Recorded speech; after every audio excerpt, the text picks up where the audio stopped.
Hey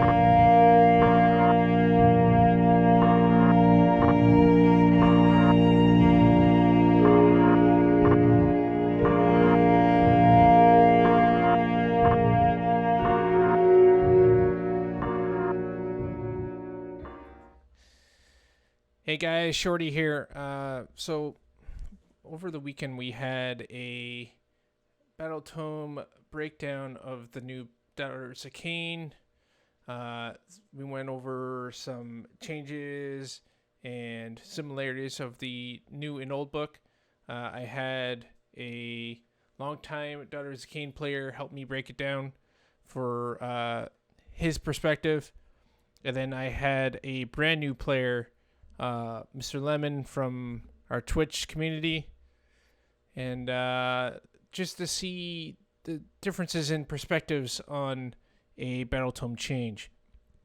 So I hope you enjoy, and this will be a 2-part series. So I hope you enjoy. Actually, let's start with your origin. Okay. So let's go there. So what you brought you into Age of Sigmar?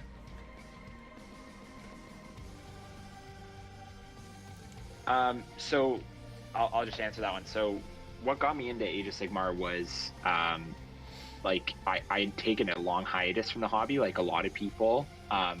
Between high school and then university, just kind of didn't have time for it for a while. So I played fantasy before.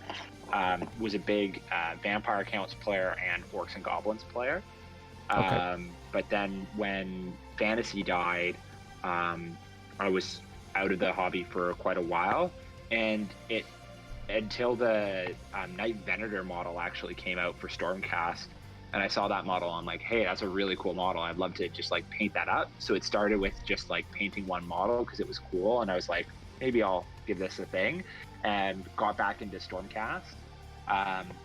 So you started back as a Stormcast player. I started as Stormcast, so they were my first army. Yeah. And then my second army was Daughters of Khaine. As soon as they came out with, they kind of re-released the fantasy boxes as little starter sets, and you could get the Cauldron and 10 Witches, and then a Medusa, as like a little bundle. So I had a few of those, and that's how I got into Daughters of Khaine. And then as soon as, and I was thinking, it'll just be like a small little like 1,000-point thing that I do, and then they came out with that wicked Morathi trailer. I don't know if you remember watching that. Oh yeah, that trailer was awesome. Yeah, and speaking about like how to intro armies, that's how you should do it. Like in terms of build up, and then release. Like they had this really cool like all like cartoon style build up of Morathi, and just voice before you even saw anything, and then you saw the models after, so you were already like, before I even saw a model, I was already invested. Oh yeah, because just it bit you right there, eh? Like, take my money, just take all my money. Yeah, I got you. Yeah, and then they revealed the model, and my jaw dropped, and I was like, I don't even like elves, and I was like, oh my god, Morathi is so cool. Yeah, and I mean, then she turned out to be like one of the most fun rule sets, like one of the best war scrolls in the game. I think, like, yeah, absolutely. Morathi is probably one of the most fun like big baddies to field on a battlefield. Yeah, and sometimes the most unfun if you're facing her. Yes, because she's just deleting everything. She can delete everything. I think that they've she was in the changes that were made in the new Morathi book were putting her a little bit over the edge. So she was maybe like a 700 to 800 point character, I think, because of those changes. Taking off so the big change from Morathi between the Broken Realms Morathi book and this book is that she's lost -2 rend on Heartrender, which is her so there was changes from Broken Realms and this book? Yeah. No way. So from the original Marathi to Okay, hold when on. she ascended to godhood. Let's get to this. Okay, we're gonna Let's go get to straight to this. Marathi. Just I'll edit it all together. We'll start.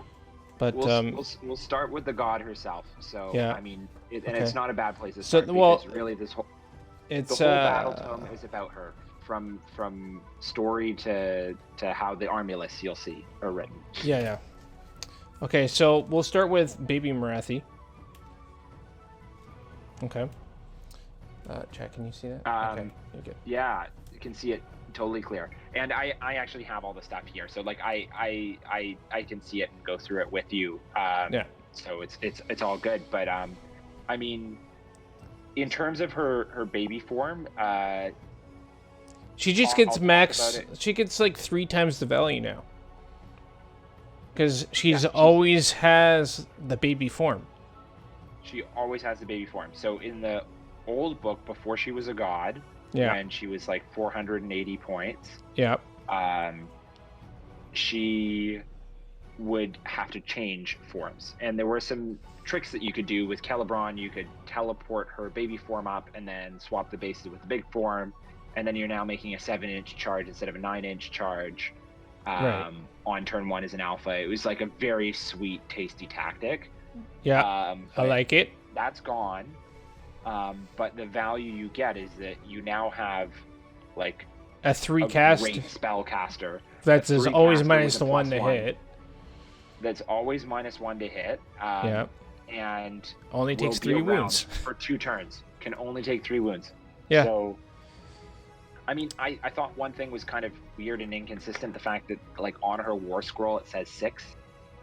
I thought that was so that's for spells. Like that's for and the spells or things like that. Okay, so that she can go on top of the Balewind Vortex. Right. Or if even though which is so funny because you can't in the FAQ. You can't go on top of the Balewind Vortex as Marathi. Yeah. However, you can still use the Mirror Pool spell, and you just swap out your Medusa with Marathi, and then she's on the Balewind Vortex. Oh my god! I don't know. So it's so silly because it's like they needed the Balewind thing for Croak. They give it to Marathi, and it doesn't even work. Okay. Yeah. I think that's still. I think that's funny. people just gaming the system a little bit too much. But, so the 6 wounds is actually for, so Gargants can't put her in their pocket. Right. And there's a few other things that, if you double the wounds or if you, roll higher than the wounds, you do damage. So it does come into effect somewhat. It's kind of like the same thing as, why does a character have a bravery? Because there's some spells that affect bravery, right? Right. No, it's and will do damage, right? So, but just because her special rule, the wounds always go to the big baddie Shadow Queen, right? So, so there's no way that she can. So even though her wounds are 6. As written on her war scroll, she's only taking 3 in any player turn. Right. So she's taking per battle round. She's taking a max of 6. Per battle round, max 6. Yes. So she's around for 2 full battle rounds regardless. Yeah, exactly. End of turn 2, bottom of turn 2, would be the earliest she could die. Correct. Which is insane by any standard. For sure. She can take on 2,000 points and not die. I don't know how much since of the lockdowns and all that stuff, I don't know how much practice or play you've gotten out of Marathi and the new changes. I know I watched a few of your games from Seasons of War of you trying things out. Yes, so I've actually got quite a bit of gameplay in with her. So I played in the Hammer Time 7 event. Okay. And she's a beat stick. She's absolutely insane. Like I'd say in her new, so looking at the Shadow Queen profile, which is important now. So the big changes here for her previous version that was 480 points. She Yeah. now has 8 attacks with Heart Render undamaged, Right. which is crazy because these were all at one time in the Marathi book -2 Rend, 3 damage. So And you could give her Mind Razor, so Oh she my would go up to -3 Rend. And if her Bravery, which is 10, is better than the thing she's attacking, she gets +1 damage. So Like- she would be doing she can pump 8 out attacks. so much more damage than she used to. re-rolling 1s, Yeah. 3s and 3s, -3 Rend, 4 damage. Yeah. Like I've nuts. had her clear out like, and then what I would do is I would just give her all the bells and whistles. So she would drink the Witch Brew. Yep. She would get Catechism of Murder. Yep. You would give her Mind Razor. Oh my god. And if you needed to, I would also give her Sacrament of Blood, which would advance the battle round by 1, so I get to re-roll the 1s to hit. And this is what's So I crazy would for do me. all of that. Okay, so like even baby Marathi is not a slouch in close combat. No. Like And you they're have fighting. two fairly good close combat units that can only take 3 wounds between the two of them. And you're basically just jamming it down someone's throat and being like, deal with me or don't. It's going to hurt. Yeah. There's no way that you can't deal with Marathi. Like, unfortunately, she's not one of those characters like Croak, where Croak, if he has the Temple Guard around him, some lists can deal with that, but most lists can't. They don't have the maneuverability to get in and get to him quick enough to actually do damage to him from afar, and it's better to just ignore him than to sink points into trying to attack and kill Croak right away because of his invul save. Whereas Marathi, if you don't put the wounds on her each turn, she'll be around till the end of the game anyway, and she'll smash your face. Right. So you have to. And she's doing the wounds she's to her full on early deleting units. entire units, Like bricks. entire units by herself. Yeah. Hands down. Like 8 attacks, 3 damage, Ren 1, 3s and 3s, and it's a 2-inch range too. So if you're not careful, she could just be like, okay, well, my Heart Rander's going into your general. And then all the other attacks are going into the numpties. And the Envenom Tail with the 3-inch reach is huge. Like anything, 2-inch reach is good. 2-inch is good. 3-inch range for a melee attack is insane. Yeah. Like absolutely insane, because I can't tell you the number of times I also play Sons of Bahamut, and the number of times where people have been like, oh, I thought I left him behind, but then you do a 3-inch reach and you just either pick up that character and shove him in your pants, Yeah. or you just attack another unit that like would only be able to pile in one model. Yeah. So handy. Yeah. Oh yeah, the Shadow. Oh, I honestly, she's an auto include, 100%. Yeah. She's It's not to say that there aren't army lists that will be able to succeed without her, but it's the fact that there are so many armies in the game who will really struggle to deal with her, and actually don't even have a solution for her. So that's why she's just so worth taking in a competitive sense. So the new character, the Melusai Iron Scale, I really like this character. So they came out with this character as part of the Shadow and Pain box. Correct. And when they first dropped it, I tried it in my game with Jordan on the Season of War channel. Yeah. And didn't really like it. Now there's a few abilities or special rules on this War Scroll that I don't like, that I'm not a fan of the mechanics of, and I'll get back to it. And it's one of the changes that I didn't like about this book. Okay. But, like, potentially it's valid and it balances the army a bit. It's the 2 in the middle, which are the gory offering. So if an enemy model are slain by wounds inflicted by this model's attacks in combat, you get to add 1 to the attack characteristic of friendly Melusai units wholly within 12. Right. until the end of that phase. So what that's saying is that in order to get that benefit, which seems very good, you actually need to choose to attack first with this model. So getting down to the tactics of that, it's very rare that you'll have a situation where you want your on foot infantry character with only 5+ save, and who's maybe dealing out 3 attacks at -1 rend, even though they're D3 damage, you're maybe doing max 2 to 5 damage. You want that character attacking before your unit of 10 Melusai or your unit of Harpies or something. Like, all of those will put out more damage.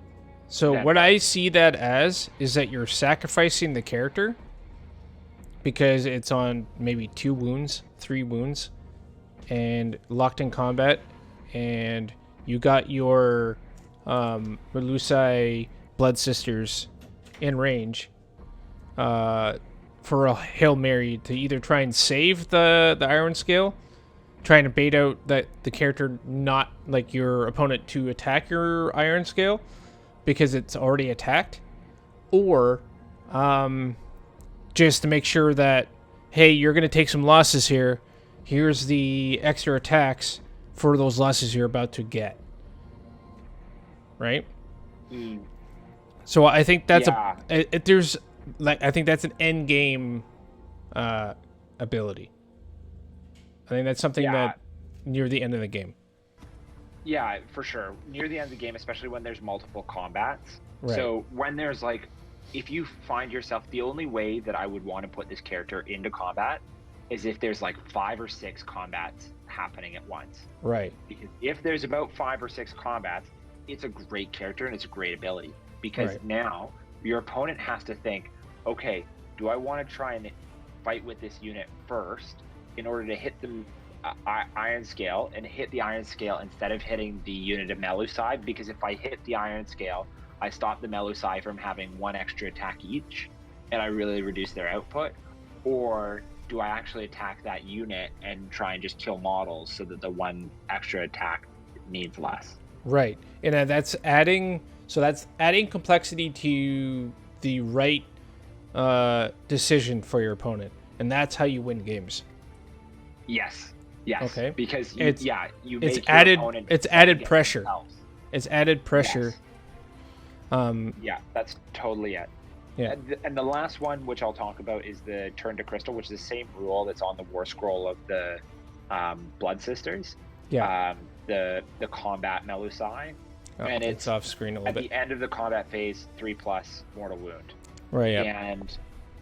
And so for that, it's happening at the end of the combat phase. So the challenge with that is their War Scroll used to have they have to survive. That's the hard part. They have to survive, and those units have a 5+ save. They just crumple. Right. And that's why Hagnar was chosen a lot of the time, because you get that 5+, 5+. Yeah. Right. Exactly. But we'll get to allegiances after we go through some of the chosen. So let me know if there's any units that you want to cover through this.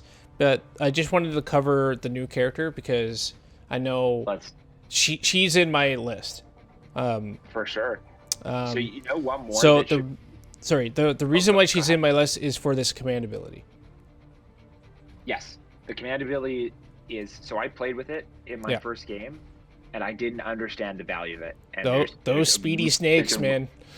Speedy really snakes.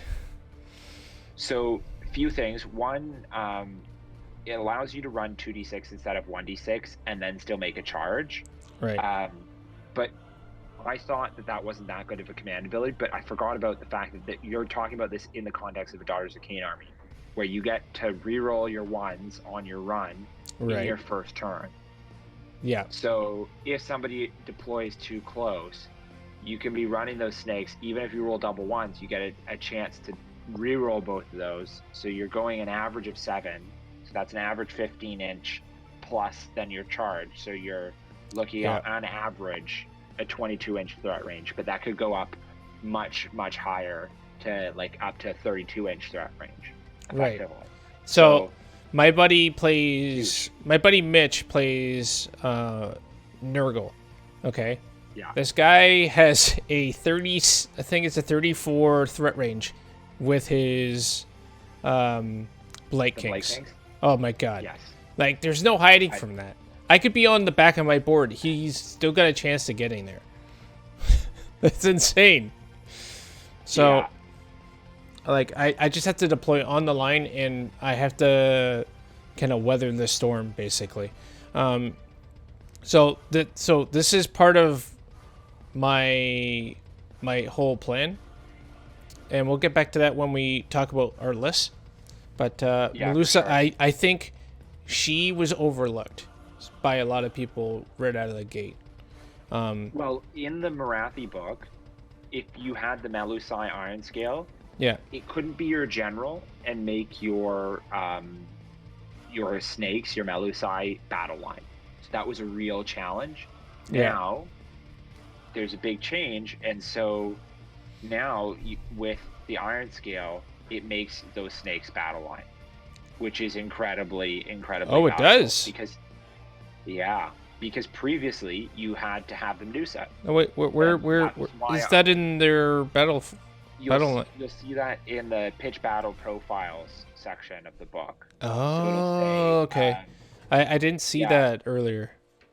And it's actually not just the Blood Sisters. So previously, only Blood Sisters, which are your combat snakes. So my list might change a little bit then. Yeah.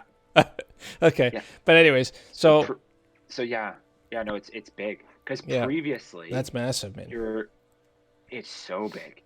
That's game changing. No, it totally is because it means like here, like as a result, I like have like I'll show you. I'll get to one of my lists later. Okay. But you can have then 2 units of Blood Sisters and a unit of Blood Stalkers, and that's your battle line. Yeah.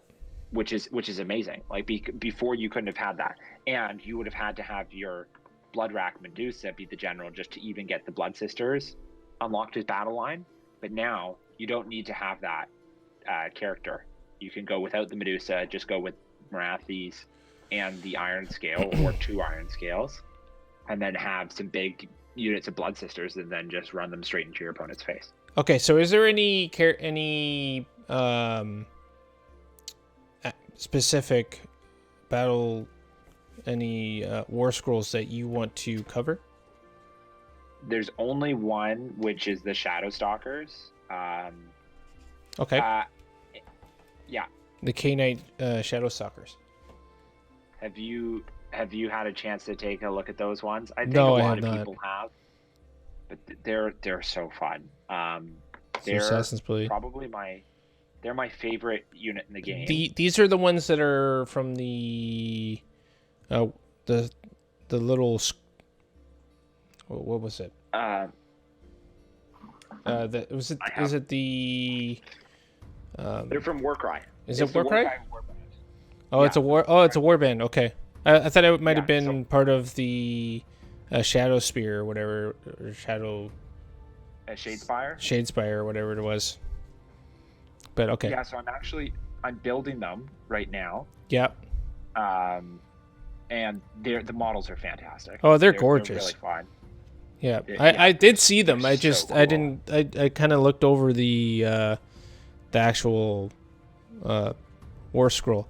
So you got 2 attacks for the assassin blades, and then the umbral blades is 3 attacks. So I'm assuming the umbral blade is like one of the leader or something. Yeah, the Shroud Queen. So really cool thing about the Shroud Queen, who's the unit champion, is that she's a 3-wound model. Oh, so, yeah, okay, I see that. You're seeing that more and more now. You are, and which is interesting. I like it as a dynamic. So you kill, let's say you do 5 damage to the unit, or after saves and everything. You take off only 3 models. This is taking off 5 models because you kill the Shroud Queen, Yeah. and then only 2 other models. Lopez, who's a really fantastic Daughters of Khaine player, was playing the Hammer Time event. He did this against a unit of wardens that charged in and attacked him, and meant that he had 3 guys left in his unit because of taking off the unit champion like that. As opposed to, like, if it was a 1 moon model, he would have only had 1 more guy left. And there's no way he could have saved the battle shock test, but then was able to pass the battle shock test as a result. So it's like those small differences actually come in so key. And because the unit's -1 to hit, and then further, it can teleport. Oh, the Shadow Leap, right? So, which is, like, that's one of the best abilities on any war scroll anywhere. Yeah, and they do it by themselves. They don't need anything with them. They don't need anything. They need nothing, and it's not like a 1 unit per game, and you have to choose, like, this unit just gets it. So anytime. so did So the you could kill them down to 1 model. And so then did the teleport them. Khanari or the Harpies become just absolutely useless now? So it would look like that on the surface, and when I started playing with this, I was like, I'm never gonna go back to my Harpies or Khanari. Because I have 2 full units I need to there's- build still. I have 2 units. I have 10, and I'm gonna get tons of play out of them. I think that actually even more so now, they're more viable than they ever were. Okay. And I think that there's honestly probably like a Harpy heavy build in Xanthra Kai that if I can pull it together quick enough while we're chatting here, I can say, but I think that there's a really interesting list there. I think the Heart Renders are still the right pick, though. I mean, they're both great. So I actually think that I think that the life takers get better. There might be a change to that war scroll. Life Takers, where's that? Yes, they did get better. So the life takers are the combat. Okay. version. The Khanari Life And Takers. their Death on the Wind ability made them better.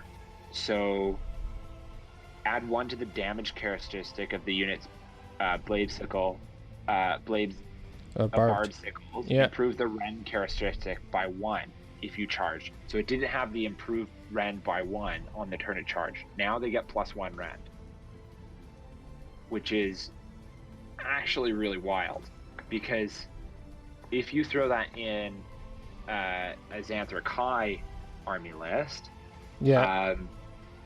those units within 12 of the hero can get +1 attack, which is so you could get them up to, and with Marathi, the Shadow Queen, she adds +1 attack to Life Takers or to Khanari and Melusai as well. So they could be getting +2 attacks, and then in addition, if you like gave them the Witch Brew, or even if you gave them Mind Razor, then on the charge they're doing 3 damage, -2 rend, which is crazy, with 4 attacks apiece. And if they had, then potentially you could give them the Witch Brew, or you could give them Catechism of Murder, and this like unit of 5 models putting out 20 attacks at -2 rend, 3 damage for 80 points. That's crazy. Now, I mean, you've invested a lot of buffs, but it's 80 points. Yeah. Those 80 points just turns into a blunder. It turns into a blunder. You could throw that into Techless and kill him. Yeah, but so this is part of the utility of this book, though. I'm seeing this everywhere with this book. Is that it's much like the Seraphon book, where everything has its place in this book. Like almost every single thing has its play. Now, I don't even know if the Avatar of Khaine has play yet, because I've never seen it. but It's cheaper. I'm daring to say that it might actually see play. Yeah, I mean, for its points now, it's a cheeky unit. Like it's not a bad war scroll. You probably want to take it in only in Hagnar, because just for the survivability Hagnar of it. advances. Yeah, it advances the battle round by 1. Yeah. Yeah. So and then it allows him to become animated. I'm not sure what that does yet, but we can go into that it later. means that so you can't move Oh, you can't move. without it. You can't even move. You can't attack. You can't do anything. Oh. So it's literally just standing still until it's animated. Now, priests, slaughter queens, or hags on a cauldron of blood can animate it. But Okay. So that's why you never see it, because it's like it's not going to do anything for the whole game. yeah. So That's why you it's have a the fluff cauldron. piece. The cauldron allows it to move. Right. Okay. Yeah, I get it. I understand why they're just on the cauldrons now, and that's it. They're not actually on their base. So I want to talk about the spells, because they did something that they've never done before with this. And also there's some actually the two that are in my list are the Viper and the Blade Wind. I actually have these in my list. Mainly because you have a caster that can cast 3 spells, and there's going to be a battle round where they're not going to be in range of anybody, or only be able to use one of them because of the large threat range, right? So let's get into this, and then we'll what we'll do is we'll kind of break down the. I must have missed it. So the iron scale leader gives you the battle line. The iron scale gives them battle line. Yeah, so it's not in the iron scale, but it's in the Blood Sisters and the Blood Stalkers. So just okay, so it's in their battle. Where your middle finger is. It's in their war scroll. Okay, gotcha. No, go back. No, go back to the pitch battle profiles. Oh, we're here. Okay, I see it. Yeah. Okay, I was expecting it to be in the iron scales. Yeah, I know. Thing. Not as intuitive as you would have thought. So they must have changed that, because it used to be on the leaders thing too. It did. Right? So okay. You are correct. I'm not going crazy. That's fine. Okay, so the Bloodwrack Viper is something they've never truly done before. Except for the Gargants, where you stuff them in the pants. Right? Where you have to roll higher than the model's wound characteristic, and then they are just flat out slain. It's not even higher than. It's equal. Higher than or equal to. Right. So one wound models are just flat out slain. My Hearthguard Berserkers hate this, by the way. They hate this. Oh yeah. Now you get to choose which model it is. So it's not like it's not a giant stuff in pants. So the defending player who's just had their models eaten alive by a snake gets to choose. Well, it says one model from the unit is slain, so your opponent gets to choose. Yeah, exactly. So exactly. It's not the same as the stuff in pants. Right. The stuff in pants, you get to pick the model itself. Yeah. So you can break coherency and do all of those little shenanigans. Right. With this you can't, because it's just yeah. flat out slain. It doesn't say which it is. I mean, if you roll hard enough, you might be able to kill a character. So many characters are 6 wounds. That's the thing. So many characters are 6 wounds, 5 wounds. Yeah. And now, like a 5-wound character, you have a 33% chance of killing them. Yeah, because you're throwing 3 dice at it. I mean, it's a gamble, but if you're 33% with just 1 dice, with one of the snakes. Yeah. Oh, you pick one dice, so it's even higher. You're rolling 3 dice, and each of them have a 1/3 Yeah, chance so to you, get you, it. you So have a it's fairly high really chance of high. killing a five wound character with this. Yes, for 40 points. Yeah. Yeah, Like, if you it's get that thing it's off, nuts. It's which nuts. is wild. I think you're gonna see that spell a lot. It's 40 points. Yeah, which so is this is insane. definitely in my list. This was like I had to have it. The Blade Wind was just because it's the only thing I could fit. I mean, it's good. Nice. It does D3 mortal wounds to everything that it goes through. So if you can position it well enough, it's got a movement of 12, I think. Am I looking at that right? Yeah, it starts with it wholly within 9, and then it goes movement of. Where's the movement?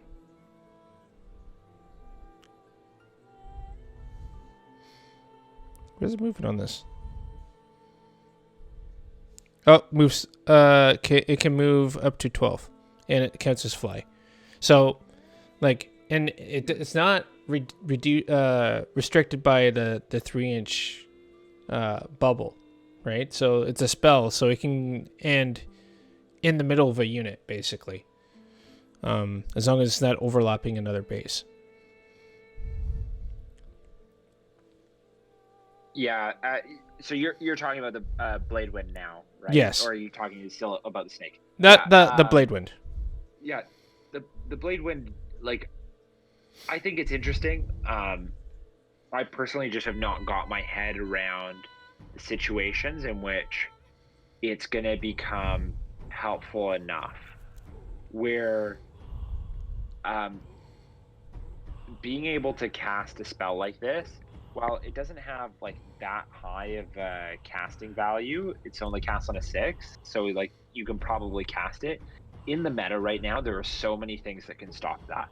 Right. And if you think about all the other spells that you have that you want to cast, I think that this you're going to find is not going to come up that often that you would find it valuable.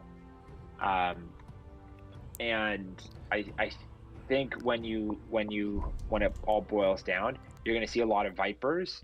I think the Blade Wind is a second choice to the Viper, and it would be rare that you would have like 80 points left in your list to slot into endless spells before you would like want to add a unit of Heartrenders, because they're still good. Right. 80 points, it's a great unit. Yeah. So I went with the endless spells instead of the Heartrenders because I do believe in the power of the this Blade Wind. So the Blade Wind can hit multiple units. Yeah. If you play it, if you position it well enough, and if you have 2 endless spells on the board, not everybody can dispel multiple in one turn. Yeah. So it's kind of my whole list is based on threat overload, right? So right. Which I see. Since you one of your lists. Yeah. So we'll go through how these both fit in. So we'll go into my list. So this was before I realized, before you told me that the Iron Scale Melusai made my Blood Sisters battle line. So I had 3 units of 20 Witch Elves instead of the big 30. I had the Melusai Iron Scale. I had a Hag Queen on the Cauldron. And what temple are you doing this in? We're using, so the temple we're using is the temple of Dreshy Ganeth. Dreshy Ganeth? Yeah. Okay, nice. Okay. So I liked the fact that since I already play an army that's very hard to kill, I want a different playstyle, right? So this one forces me to play differently. Like So, sorry, do you mind Hagnar. going over your list again? So you had Right. 3 units of witches, 20 each. Yeah. You had a hag queen. Yep. Hag Queen on Cauldron. Yep. And Marathi. And Marathi. And then I had Any other characters? and the Iron Scale? and Iron Scale.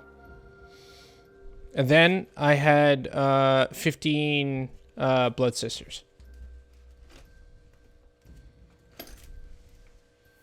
And then the Viper and the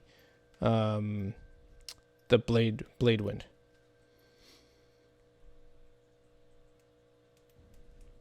And that was my list.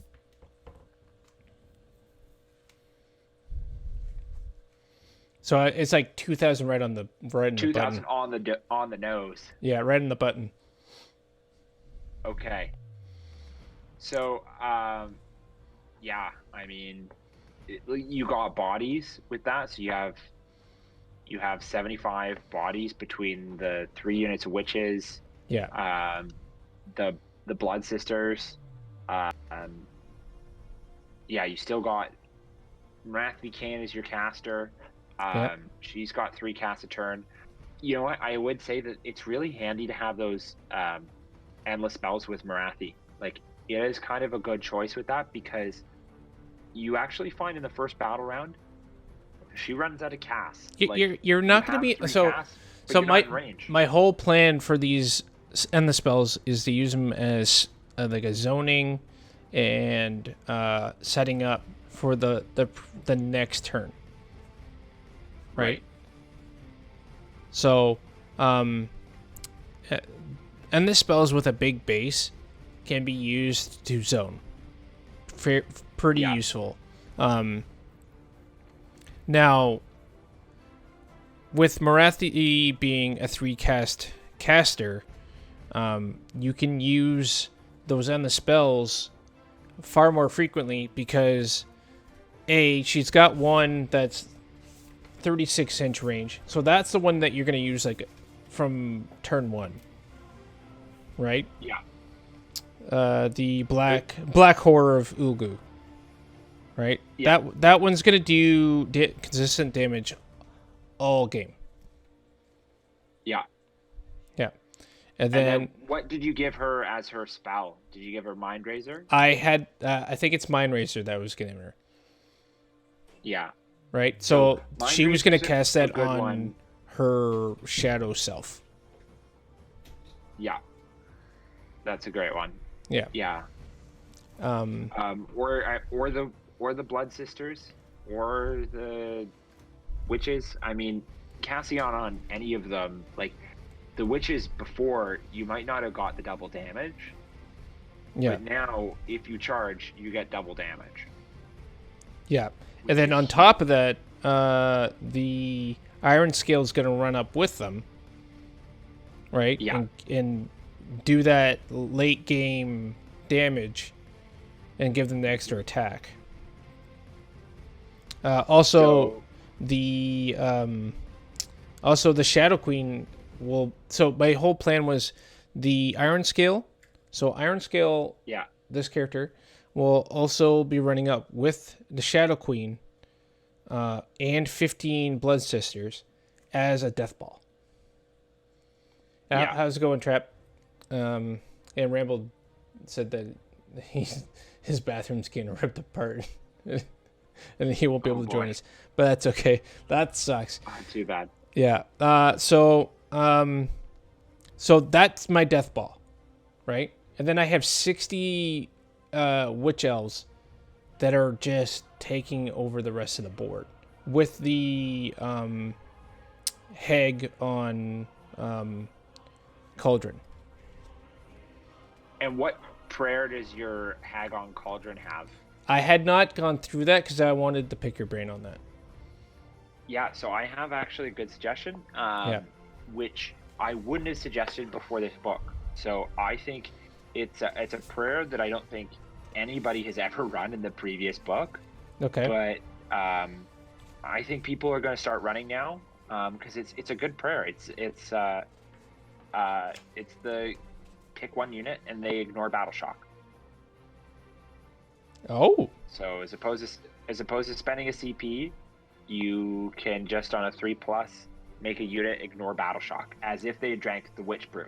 So now your hag on the cauldron, she'll have a chance to give a unit witch brew. So witch brew's changed, and it's a big change. We haven't really talked about it, but I'm sure that you saw that and looked and read the implications. Like 5+ on the first turn, going down to 4+, and then 3+, and then 2+. So it's never guaranteed. So you still want to make sure that those witches aren't running away, and you don't have to spend the CP to do that, because those CP are so much more valuable with Martyr Khaine, using it to allow your units to pile in attack. So the one that you normally saw was the Catechism of Murder. Catechism of Murder. Yeah. For exploding 6s. Right. Really good. Or on a big unit of, so if you had big units of 30, people would also like the Martyr Sacrifice, because on a 5+, you're dealing a mortar wound back to the unit for every model that dies, which can be really tasty as well. So you basically load that on a unit with bucklers, and you dare somebody to charge you. That's it. I would. Every six you roll, you ain't stopping me from charging you. Don't worry. And a 5+. For 30 models, you're doing at least 10 to 15 mortal wounds back. Yeah. And like some units, that's fine. But other units elite units can't take that, even though they can dish out the punches. Yeah, as you know, when we played against each other. Hey, Mr. Lemon. Lemon, jump in this voice for me, please. So that's Mr. Lemon's our brand new player to Age of Sigmar. So we're going to be coaching him through different. So we're going to go through the allegiances and all that stuff, and why you think one might be better than the other, and all that stuff. And we're going to go through why he picked this army as his first Age of Sigmar army. I gave him some questions ahead of time, just so he can formulate some answers for us. So my list is probably going to change a little bit. I'm probably going to drop 20 sisters and bring some Shadowstalk, or not Shadowstalker, some what's the Bloodstalkers instead. So I'm probably going to drop 20 of the Bloodstalkers, or not Bloodstalkers, the Witch Elves. So I'll have 2 units of 20 and bring a unit of Bloodstalkers. And drop, maybe drop the Blade Wind. Well, if you make your Iron Scale the general, as opposed to the Hag on Cauldron, which I'm going to do, then you, which is like not a bad one, because for this one, +1 bravery within 12. It's not really like you're that worried about keeping your general surviving, because then your Blood Sisters become battle line, and your Blood Stalkers become battle line, in addition to your witches. So you could have 2 units of witches and 2 units of Blood Stalkers and Blood Sisters. Right. So so what I'm going to do is I'm going to keep the 15 of Blood Sisters. I think that's like an efficient amount of wounds in there. That's 30 wounds. Right? So I find they run best in units of 10. I've had the most. Because of the base size, right? Just because of the base size, yeah. Like 10, you're gonna get all of them in. 15, it starts to be hard, and it's a lot of points too. At a unit of 10, if you charge that in and they're buffed, they're gonna slap most things that they hit with -1 rend, 3 attacks, and then all the mortals after. The only advantage that a 15 has over 10 is like you could tag a unit on the corner, so not going for a full like assault, but if you tag a unit on the corner, then even though you'll only get like 3 or 4 attacks in combat, end of the combat phase, all 15 of them automatically do a mortal wound touch. So you could do like 15 mortal wounds. So if you against a unit of Vanguard, for example, you don't want to be fighting them. Like, you maybe want to allow one model to fight you. So if you can tag the end of one unit, it's better to do that than to put your full unit of 10 wrapped around the unit of Vanguard, because they'll just delete you. Right. Yeah. So my plan is, so I'm gonna go with since I can have the Blood Sisters as battle line, and same with the Stalkers, because this lady is in the list 100%, because this model's freaking awesome. Yeah.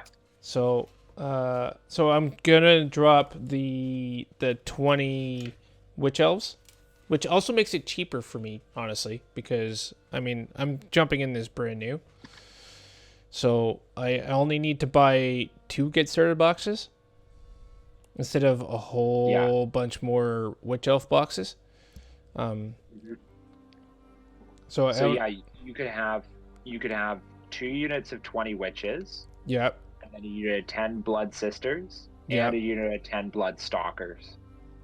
So I like the Stalkers in 5s. You like them in 5s? Yes. So I'll tell you why you should have them in 10s. So I like them in 5s too. Like before the Marathi book. Yeah. And her ascension to godhood. But now with Marathi Khaine's ability, the unit is too good not to take in 10, because she can use her hero phase ability to allow them to shoot again. So I've done the math on this. Yeah. So I've done the math on this. A unit of 10 will kill Teclis in turn 1 if he's positioned poorly. Oh, that's gross. So, I'm in here, by the way. This is good info. So in the Hammer Time event, the first game I played against, really good Lumina player, LWH or LHW, I forget. His name's Laurie. He's a British guy. Yep. And he knew that, so he put Teclis in the back right corner of the table to purposely stop that, and then had his wardens fully screened out on the front line, so that there was no way I could still shoot him, but I couldn't shoot in the hero phase and shoot in the...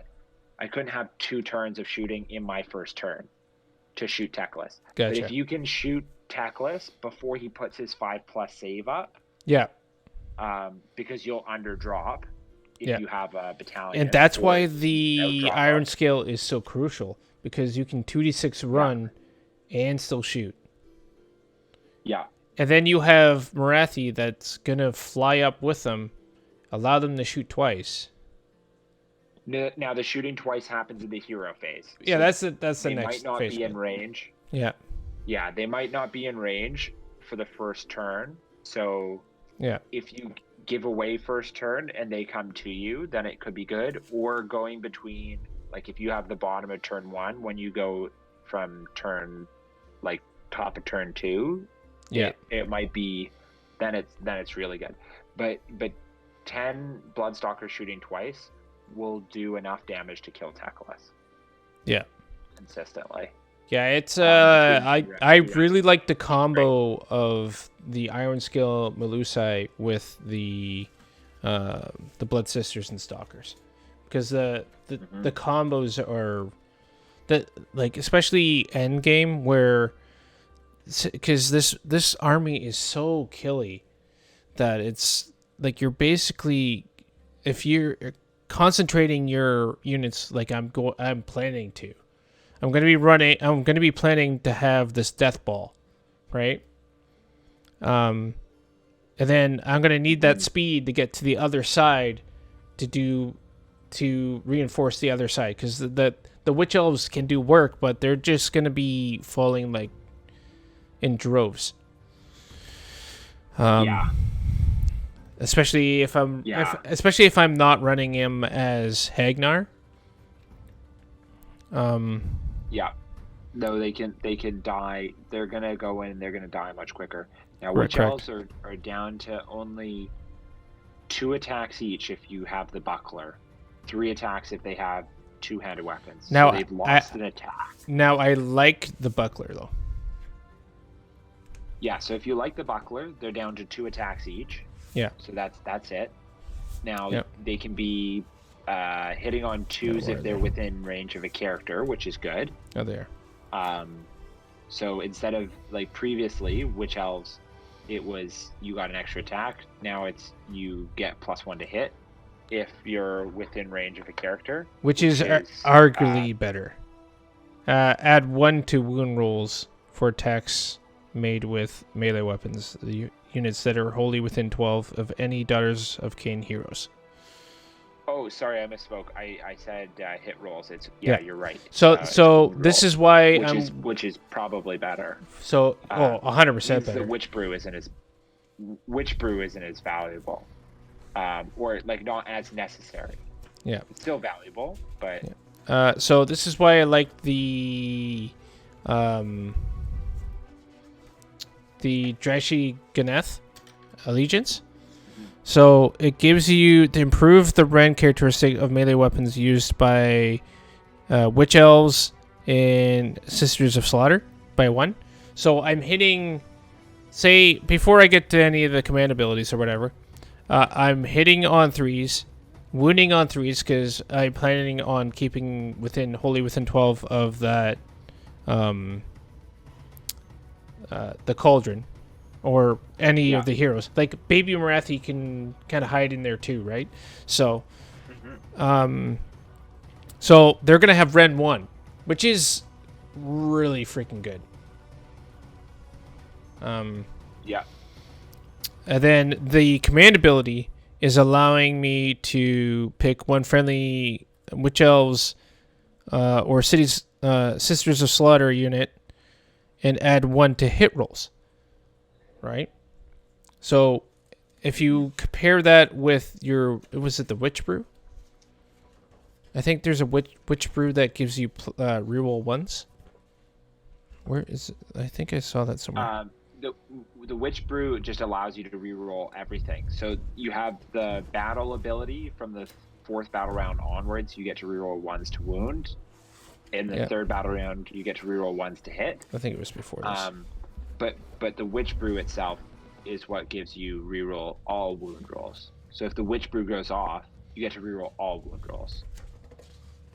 Yeah. But another tricky one to throw in here, if you want to get rid of, instead of using Mind Razor, although Mind Razor is pretty good, because if you're running Drychi Ganeth and you have Mind Razor, you can, if that spell goes off on the unit, that unit's now -2. Okay, so they've changed Zealot's Rage. So it's you can reroll hit rolls of 1 for attacks made by melee weapons by this unit. For that's the same. It's the same?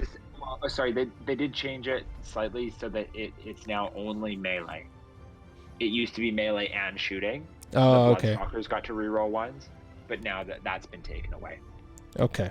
Marathi shooting attack, you could reroll the 1s, but now you can't. So the blood rights are what the whole army gets? The whole army gets those. So regardless of temple, you get the blood rights. So now, do they stack, or is it like each one changes each? They're stackable.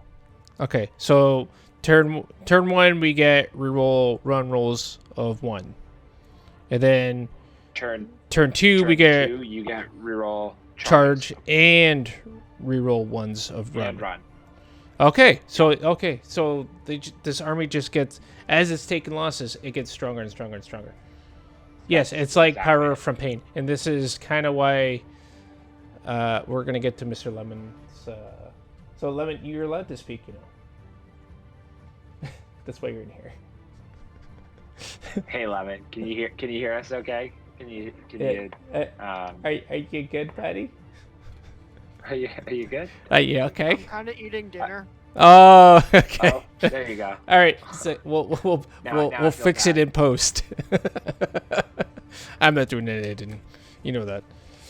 Okay, so, all right, so this is Mr. Lemon plays Eldar and Eldari and Drukari, and I think you might have played some Laughing God Harlequins, but I can't remember if you did or not. So I'm assuming that's why he picked this army as his first army as Age of Sigmar, because it had that Dark Eldar feel. Yeah, that about sums it up. I mean, Yeah.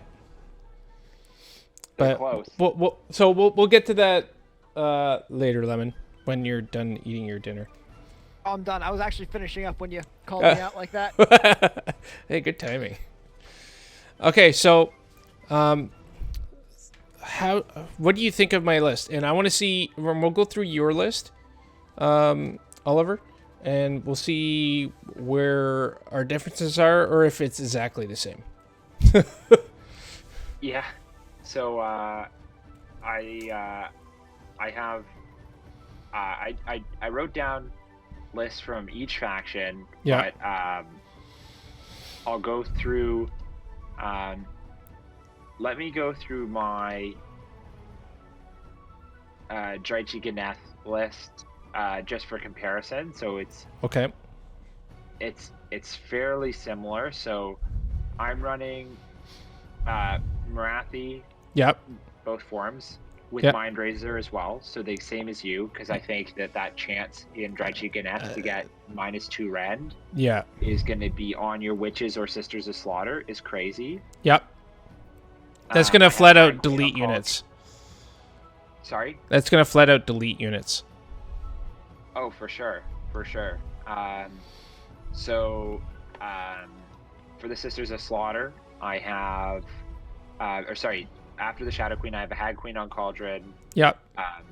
She has the artifact, the Blood Sigil, to give her Martyr Sacrifice and Sacrament of Blood to advance the battle round by 1. Okay. That's good. And then I have a Slaughter Queen on foot with the Catechism of Murder, and she has the artifact to give her +2 attacks on the charge. So she's actually kind of a bit of a beast stick. on the foot. On foot. So See, that's something to actually be like I am worried about. also brand new to the army, so I am learning. I know what they are, how they basically play. It's just I hadn't gone through the artifacts or the prayers of what I would want to give them yet. So this is why I wanted to pick your brain on if our lists are on the same track. Yeah. I like everything that you have in your list. Like I think it's good at 1950 where it is, and you can choose if you want that extra CP. You could drop one of the 2 endless spells if you find you're not having success with them. Yeah. And add in a unit of Life Takers. Or you can just stay 50 points short and get a Triumph, which is like, I think Triumphs sometimes are almost better than the CP. Because that one chance to reroll all hits or all wounds, or even all saves on Marathi at some point might be huge, because it saves her from taking tearing her in that turn. It could be the difference between bracketing Marathi and not killing that unit and taking another 3 the next battle round. 100%. So then for battle line, I have a unit of 30 Sisters of Slaughter, a unit of 10 Sisters of Slaughter, and a unit of 30 Witches. Oh, so you're going heavy on the snakes. Heavy.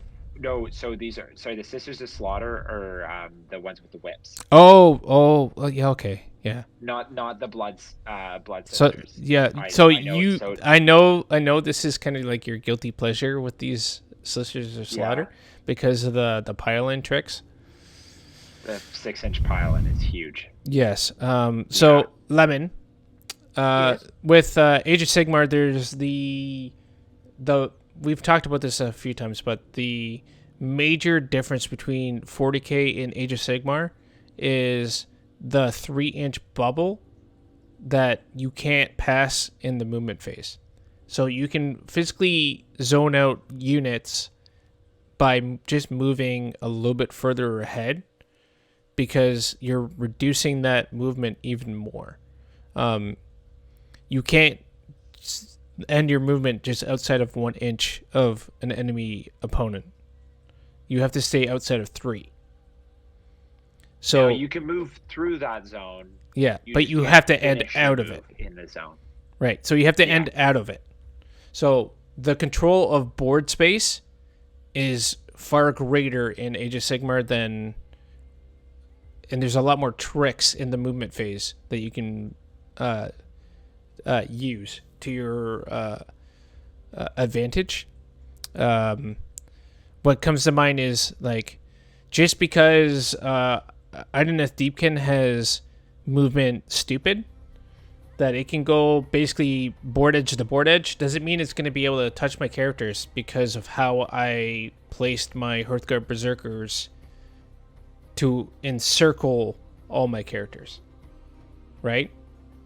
So they have to roll a 11 or 12 to get a hope to getting close enough to charging my characters, instead of just jumping in the middle or jumping past my lines and being able to tag them freely.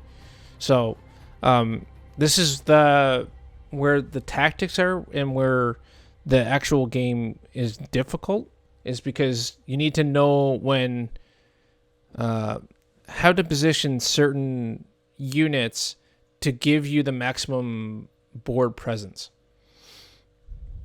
Okay. Right?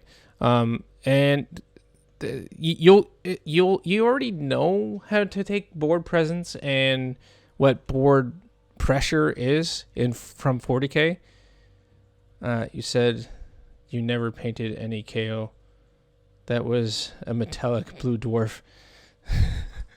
What this? That's not KO.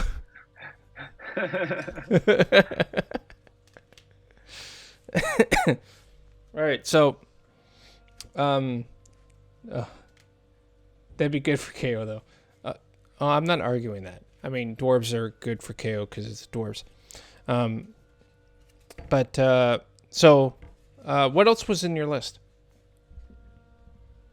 Okay, so finishing up the Drychiganeth list, so I had unit 30 Sisters of Slaughter, so the ones with the whips, Yep. and bucklers, unit of 10, and then unit of 30 witches, and then 2 units of 5 life takers with the slaughter troop, Heartrenders.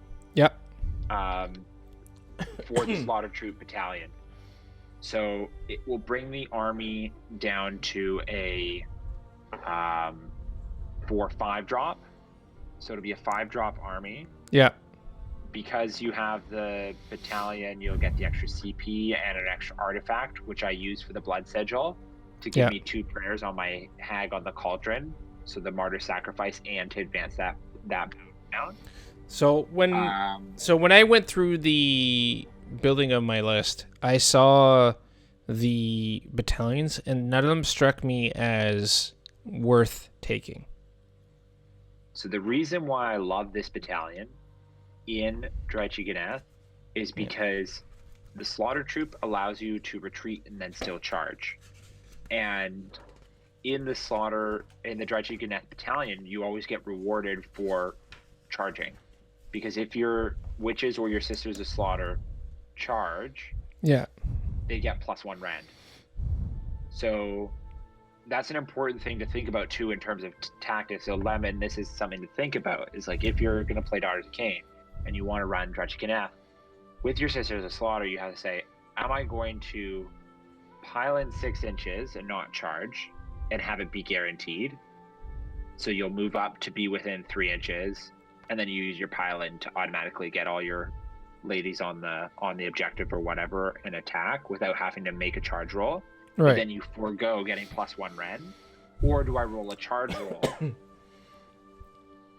and charge the unit in? Now, usually you should charge, but now what you can do with the slaughter troop is, if you're actually in combat from the previous round, you pull the unit out of combat, and then you charge back in again because you have retreat and charge. and you get your +1 rend again. So you basically run away, and then you go back in and charge in to the same unit you were previously fighting and get +1 rend. Okay. So instead of being locked in combat and not getting rend in your second round of combat, you can still get rend in your second round of combat. Or you can, if you're locked into a unit that you don't like fighting, now you can get out, and not even just get out, but you get out and you still get your +1 rend on that, which is pretty crazy. And so my list was built around having those bodies come out of combat and then do damage in the second time. And then I also had the Martyr Sacrifice, and all of these units would have the bucklers. So big unit of 30 goes in, it's going to have models that die out of 5 up do mortal wounds back to you, model 6+ armor save unmodified, or 6 unmodified does a mortal wound back to you on the armor save. And then if you don't go through and kill all of that unit, then it's going to come out and be able to charge back in again, getting -1 rend, with the potential, if I roll really good with Mind Razor, putting it on that unit and making them up to -2 rend. So another reason why I really like Dreshy Kneth was because I wanted to make the Iron Scale the leader. And since we talked about how the ability that the Melusai has, where you need them to do are slain by wounds inflicted by her, right? If you give them the artifact from Ganeth, you're doing D3 + 2 per attack if they charged. Right? So they turn into a beat stick. Yeah. Like they are doing damage. Yeah. So I do have to unfortunately wrap up quite shortly, but Okay. I have one other list that I think it would be fun to take you through, which is one from Zanthar, which Okay. I think is maybe the weakest temple, but I think this list would be a lot of fun to play with, and I'd like to try it. So Zanthar is all about the Melusai and the Kunarai. So I have lots of Kunarai in this list. So you get +1 bravery for them, and you get an extra artifact, which I'm actually not taking advantage of, because I just didn't allocate the points. I could potentially drop 5 Doomfire Warlocks to make use of that extra artifact. So in this, I have Martyr Khaine, both forms. I have the Iron Scale as my general.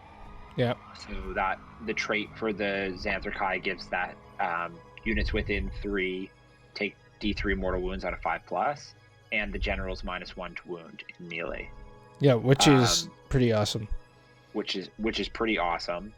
But then for battle line, I have 3 units of Stalkers, which are just used to run around and shoot at things and generally be annoying. And then I'm running the Shadow Patrol. So the Shadow Patrol is one that it's a battalion that not a lot of people have run, but I would really like to try. So it's 2 units of Doomfire Warlocks, one of which I have is 10. They're only now 120 points each, which is super, super cheap. And then 2 units of Heartrenders and 2 units of Life Takers. So it's a lot of Kunarai units, but what the Shadow Patrol as a battalion allows you to do is you can pick one of those units up every turn and then reset them up on the board. Yeah, and I think I've played against something similar to this, where you just pick up a unit and it just teleports to the other side of the board, and then you can't really do anything about it.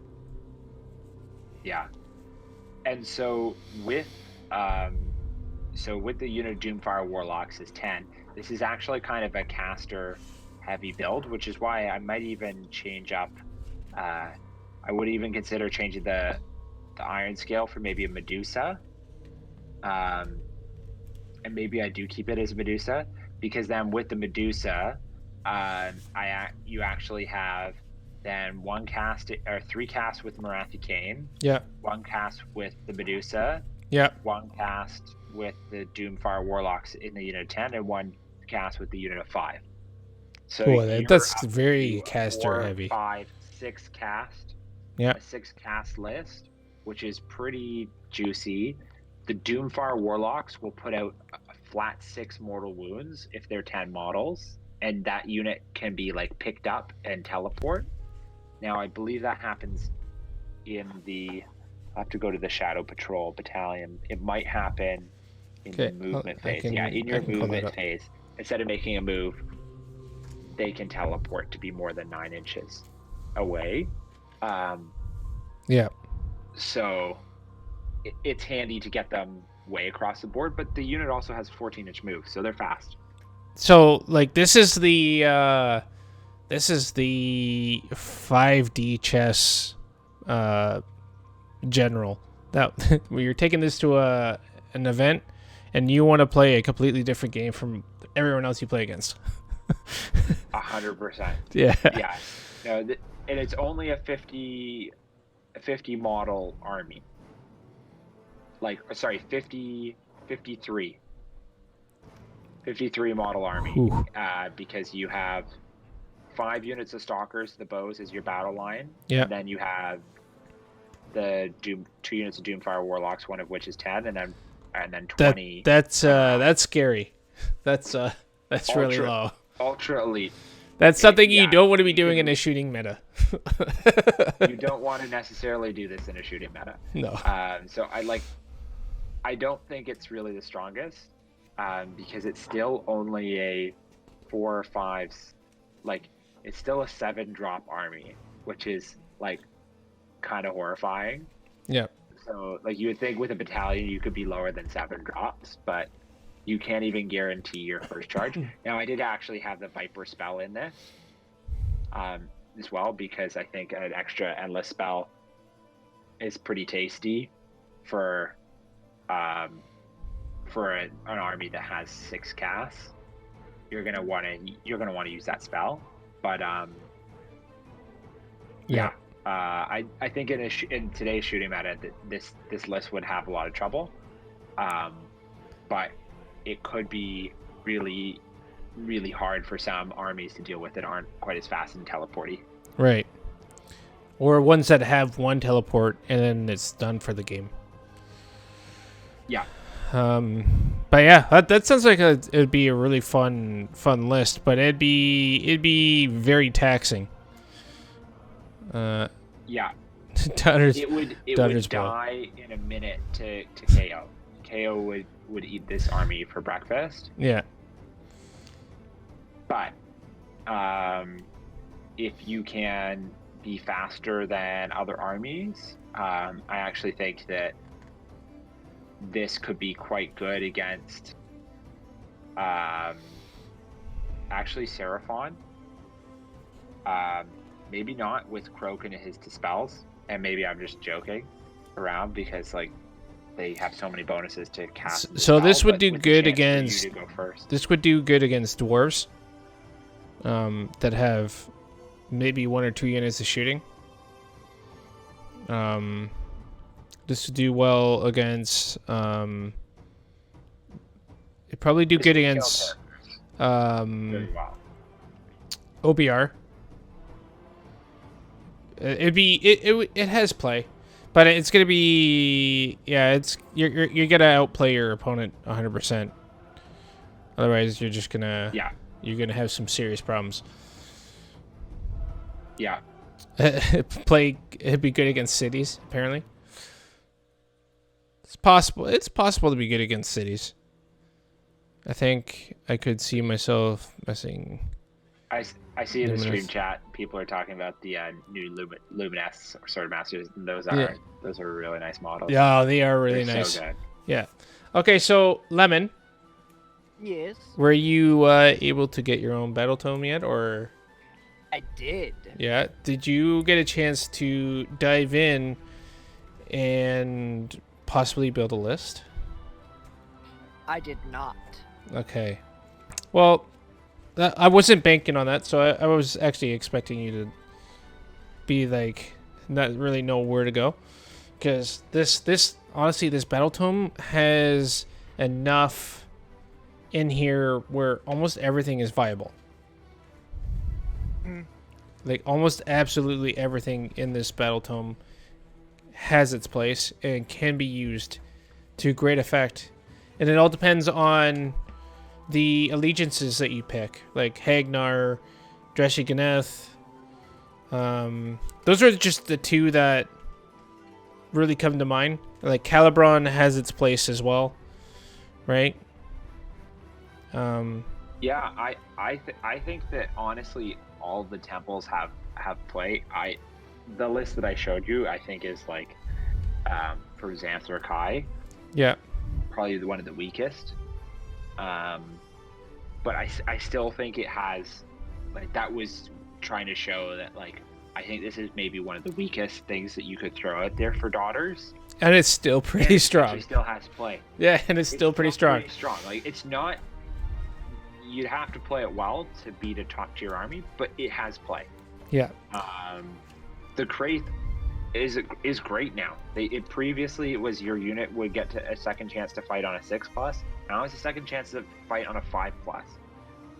Like a 1 in 3 chance that Marathi is gonna pile in and fight again. Who automatically survives for 2 turns. Like, she's gonna be in 3 rounds of combat. So there's one time in the game. You just know that, like, and if I could have that happen again, like, yeah, that's game winning. Yeah. There.